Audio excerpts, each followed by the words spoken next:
What's up, guys? Thanks for tuning in to another episode of Niners News here on 49ers Hive. My name is Zach Hernandez. I'm joined by my co-host, Matt Llewellyn. Matt, how are you doing today? I'm doing great, Zach. How are you? I'm doing good. Today, guys, we'll be talking about some interesting news with the 49ers wide receivers, possibly adding a new one. Matt, the other day, we all saw Kendrick Bourne tweeted at Dez Bryant some eye emojis, which is kind of the universal language for there's something going on here. Matt, are the 49ers possibly thinking of adding Dez Bryant? I don't think so. No, I don't think so. Dez Bryant hasn't been good since 2014. Let me put it this way. The last time Dez Bryant was good, Patrick Mahomes was a college freshman. It's been that long, and he had 3 good seasons his entire career. He wasn't a good separator to begin with, and now you're talking about a guy who, we just talked about all of the foot injuries on 49ers wide receivers. Well, Dez has had a Liz Frank injury, and he's coming off a torn Achilles. I mean, there's wear on those tires. So, and then compound on top of that, he's not the best. He doesn't have the reputation for being the best locker room guy. I know the Saints signed him, but man, it was like pulling teeth to get him on an NFL roster if the Cowboys cut him. I just don't see the 49ers taking a chance on a guy that's been away from the game for I think 2-3 years now since he actually played. There's no way. I mean, I saw Terrell Owens on Twitter tweeted out, "Hey, what about me?" I mean, as far as their talent level goes, I'm sure they're about the same now, which is about the same as me, and that's belonging nowhere near an NFL roster. And I mean that with all due respect to Dez Bryant, but there's a reason why there aren't a lot of people kicking the tires. Let's be real. Yeah, and when he signed with the Saints, it was like immediately he went down with his season-ending injury. First practice. Yeah. So, I mean, he's out of football for a while. That's what happens. Kendrick Bourne actually sat down with Jordan Schultz, and I saw that he asked him what that was about. And this was Kendrick Bourne's response. Quote, "Yeah, Dez DMs me and said he was going to come get some work with me. Man, give me some tips and stuff like that." And I was just thinking about it, and I was like, let me make a tweet. Let me see what this does. And it went viral. So I'm looking forward to Dez coming out, and he said he's going to come to San Jose and run some routes with me. So take that, at face value, take that for what you will. It sounds like Kendrick Bourne was kind of gaslighting a little bit, knowing that tweet was going to blow up. Mm-hmm. And, it did, rightfully so, because there's a lot of weight that comes with Dez Bryant's name, at least on Twitter, and it comes with signing big names. Well, and with other players too. I mean, Dez Bryant is a reputation guy. I mean, he has a reputation for being, this mythical thing. Again, like I said, he had 3 really, really good seasons in Dallas. But I mean, if Kendrick Bourne is talking about Dez Bryant coming to run routes, I mean, that's not exactly what Kendrick wants, is Dez Bryant teaching him routes. It's not like Dez was running the best routes. Kendrick Bourne has had issues with concentration, and he's had some drops. Well, I know that Dez Bryant has dropped some balls too. So, and again, this is all in good fun. It's just, Dez Bryant is not a realistic signing for the 49ers. And again, he's one of those guys that's based off reputation, whose time has passed by. And it would be great for Kendrick Bourne to get as much work. And, Kendrick Bourne, looking at his social media and stuff, he's one of the hardest working guys out there. And I love seeing him out there. I love seeing all the videos of him running routes, catching passes, always out there hustling and grinding. And that's exactly what you want to see out of somebody like him. So for him to actually want Dez to come and help him, I'm not surprised. I mean, they all have respect for each other. It's all love. Everybody wants to get out there, have a good time, especially, to get away from a lot of the negativity that we're seeing in the world. So, for him to do that, I mean, it was a bit cheeky, and I think he knew the response that he was going to get. And, I'm not surprised he sent it anyway, because, Kendrick Bourne comes off as the guy that's kind of like, yeah, I'm gonna let that rock. So, good for him. And, as far as his explanation, it makes sense that he would want him to do that rather than a realistic, oh, maybe we signed Dez sort of thing. So it makes sense to me. Yeah. When I first saw the tweet, I was thinking like, what's going on here? Like, does he know something obviously that nobody else does? And then I'm like, they just drafted Ayuk. Mm-hmm. I know that they let Sanders go, but this wide receiver room is crowded as it is. No way in hell are we going to add. Isn't it? Isn't it funny how those just that eyeball emoji makes everybody just go crazy? Everybody read into it exactly what Kendrick thought they would read into it, and he was absolutely spot on with that. But yeah, knowing what we know about their room, it's not a possibility, But I would like to ask you a question outside of Dez. Is there a free agent wide receiver out there that maybe you would like to see the 49ers just even bring in just to, maybe help the younger guys or, fill a roster spot until some of those injuries are, resolved and those players come back to full health? Is there a guy out there that you could see that would benefit the team in the short term?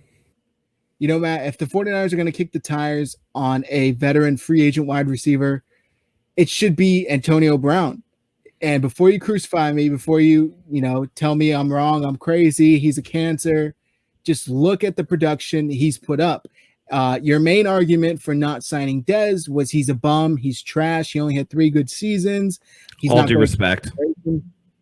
Yes, with all due respect. All due respect. He's respectful trash. But look at Antonio Brown's recent production before his kind of recent, spectacle in Pittsburgh and him flaming out in Oakland, and whatever stint you want to say he had in New England.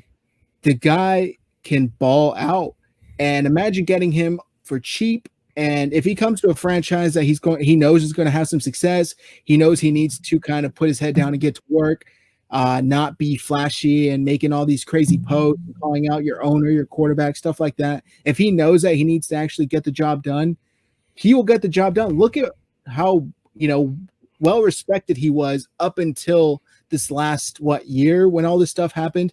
Everybody thought of Antonio Brown as a hardworking, good, respectful wide receiver. Obviously, people inside the Steelers locker room may have thought differently, but from kind of the national opinion and thought of him was that he's a good, hardworking football player.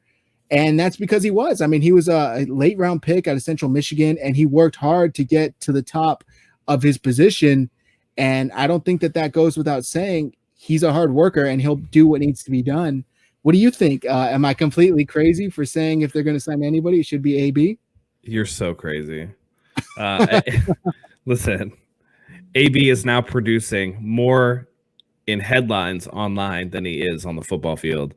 And I don't think that's going to change. I mean, man, to bring somebody like that onto this team, and you could say there are guys in the locker room that'll police him, this and that, I guess, but that doesn't mean that he's not going to act out. And if you bring him in and, like New England did, he played 1 game and Tom Brady wasn't even enough. And Tom Brady likes him. I mean, the report is their relationship is really good and Brady's going to go to bat. But if Tom Brady couldn't rein him in, with the hope of a championship in a way that satisfied New England and Bill Belichick, granted, Bill Belichick is not, the most affable and easygoing person we've ever seen, but someone who can help you like that, he can't stay there.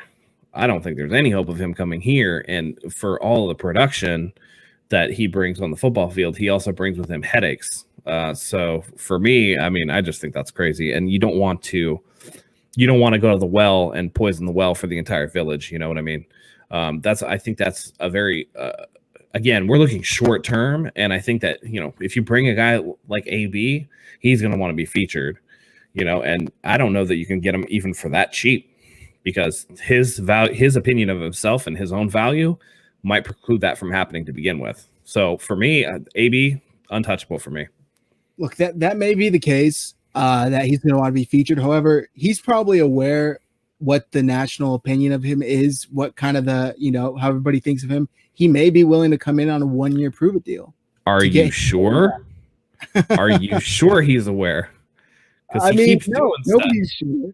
But if he were a smart man, he would be able to recognize what he's done to his image and what he's done to how teams view him. And if he may think, this is my one chance to come in and set the record straight, prove that I am the AB of past, and let me get my work on the field, let me get my name respected again, and then I can get back into the NFL.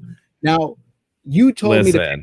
I'm gonna tell you this. AB is like that crazy uncle that comes over for Thanksgiving dinner, and as soon as he starts ranting, everybody at the table goes, "Oh, here he goes."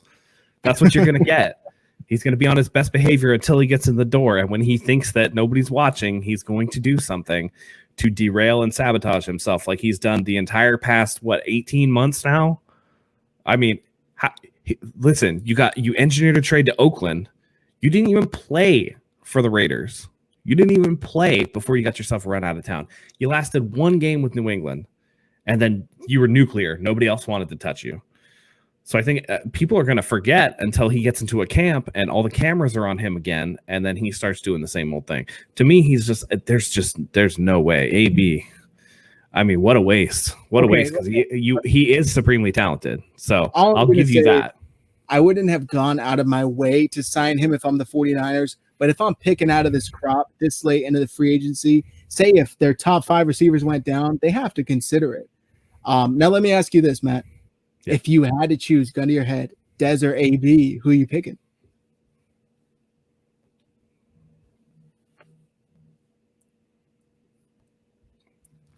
No comment. No. You got to pick one. Honestly, I would probably choose Dez Bryant. He's kept himself. I would, and here's why. It's much better to have a guy who's, and for all things that I said about Dez Bryant, he's working really hard. He's obviously trying to get himself in shape. So for me, it's one of those things where you want the guy who's going to work hard and not be a distraction, for as much as Dez might be a little bit, not too much, than a guy who is just so grandiose and over the top that it can completely derail team chemistry. So that's where I sit on that. Okay, and I respect that. I see what you mean by that, and AB could totally be an answer. He could totally come in, blow up the 49ers situation, blow up everything good they have going on. But it, high risk, high reward type of scenario, whereas Dez is low risk, low reward. So, I mean, I see what you mean, and I totally understand it. And let me state again, I wouldn't go out of my way to advocate for the 49ers to sign But if him. he fell in your lap. Yeah, I would. Anything to do, for the team to get better. Obviously, it's one of those fun things that you just think about and you go, oh, no way. Yep. Yeah, that's exactly how I felt. I knew I was going to get probably some crap. I'm sure I'll get some crap for saying AP, but just think about strictly from production. If you can separate AB is the uncle that comes to Thanksgiving and tells you the world is flat. And you're just like, listen, Uncle AB, you can't be saying stuff like that. All right. Well, with that, guys, we're going to wrap it up. Thanks for tuning in to another episode of Niners News here on 49ers Hive. Make sure you follow us on Twitter. Our handles are below on the screen. And make sure you subscribe to the channel, and leave a comment below. Go ahead and hit the bell for the notifications. We're bringing you hot content like this all the time. Thanks, guys. Go Niners.